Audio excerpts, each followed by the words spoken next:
Savez-vous comment? Bonjour l'ENC, nous avons précédemment vu comment lire une coronarographie normale.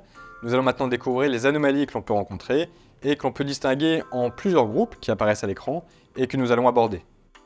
L'environnement thoracique avant injection mérite qu'on y attarde rapidement son regard pour ne pas passer à côté d'anomalies extramédiastinales ou de la silhouette cardiaque, des calcifications de l'aorte, des calcifications du péricarde, des calcifications des valves aortiques ou mitrales ou de leur anneau, des calcifications des coronaires et parfois une calcification d'un thrombus vieilli sur une vieille séquelle myocardique.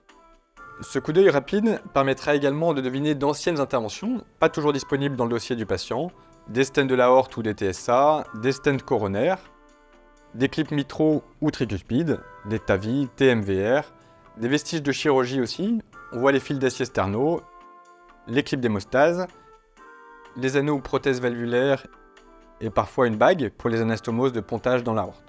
Les chirurgiens ne mettent pas toujours, comme ici ce pontage veineux, et là ce pontage artériel. D'ailleurs la plupart des pontages viennent des mammaires maintenant. On voit aussi des pacemakers, des défibrillateurs simples, doubles, triples chambres, des coils coronaires, rarement, et des réducteurs de sinus coronaire, parfois. Une coronaire peut avoir une anomalie congénitale sur chacune de ces trois parties. Déjà, son ostium peut se connecter au mauvais endroit dans l'aorte. On voit alors parfois des injections ne trouvant pas d'artère, puis à un endroit inhabituel, l'artère s'injecte pour rejoindre son territoire naturel. Là, la compréhension 3D des structures cardiaques va aider pour comprendre l'origine, le trajet et la destination. Parfois, c'est le trajet qui présente une anomalie congénitale, surtout en cas d'anomalie de connexion, car l'artère a souvent contourné l'aorte pour rejoindre une connexion anormale, et ce faisant, elle peut carrément intégrer l'intérieur du mur aortique, et ce trajet intramural réalise une compression anatomique et possiblement une ischémie. Un autre trajet anormal et fréquent est lorsque l'artère, c'est le plus souvent l'IVA, quitte la surface épicardique et plonge dans le muscle. Elle s'expose alors à une compression à chaque systole, et on voit donc le calibre du vaisseau se réduire à chaque systole. Ces trajets ou ponts intramyocardiques sont parfois ischémiants, surtout quand ils sont associés à du spasme. Enfin, en distalité, la coronaire peut réaliser des connexions anormales, qu'on appelle des fistules. Souvent elles sont coronaro-camérales, c'est-à-dire avec des cavités cardiaques, et elles se font parfois avec l'artère pulmonaire. La plupart n'ont pas de conséquences hémodynamiques, mais il faut tout de même évaluer visuellement son débit, et également le calibre de la coronaire concernée. Quand le débit est important, son calibre s'est parfois adapté en se dilatant. Un test d'ischémie peut être utile également. Le gros de la pathologie coronaire est évidemment l'athérothrombose, qui obstrue la lumière, soit par une plaque chronique, soit par du thrombus. En coronarographie, on moule simplement le trajet du sang pour voir si la luminographie est sténosée, donc on ne fait qu'imaginer la plaque d'athérome ou le thrombus autour. Les formes de plaques sont variées, plaques tubulaires, excentrées, occlusion chronique, reperfusée, etc. La quantité de calcification coronaire, ici en liseré noir avant injection, peut changer la stratégie thérapeutique, soit en prévoyant du matériel percutané dédié, soit en orientant vers le pontage.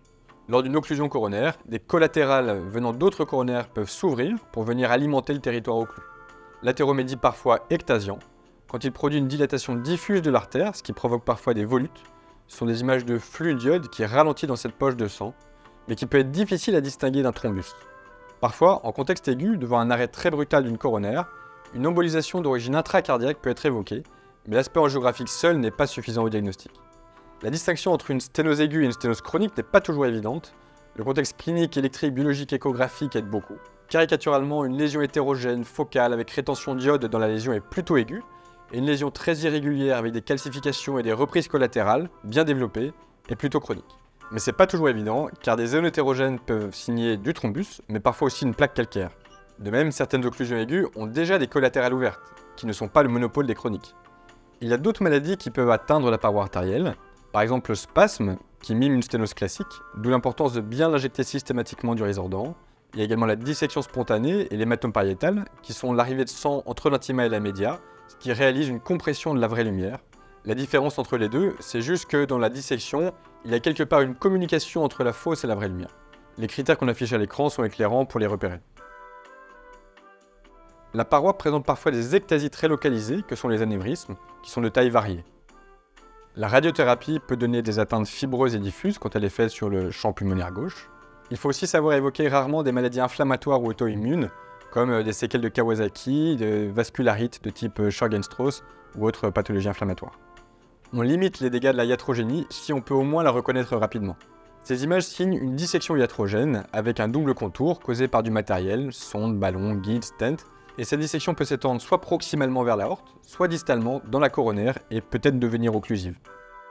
La perte d'une branche secondaire lors d'une angioplastie peut créer une nécrose qui peut être plus ou moins bruyante sur le plan clinique, électrique, échographique, biologique.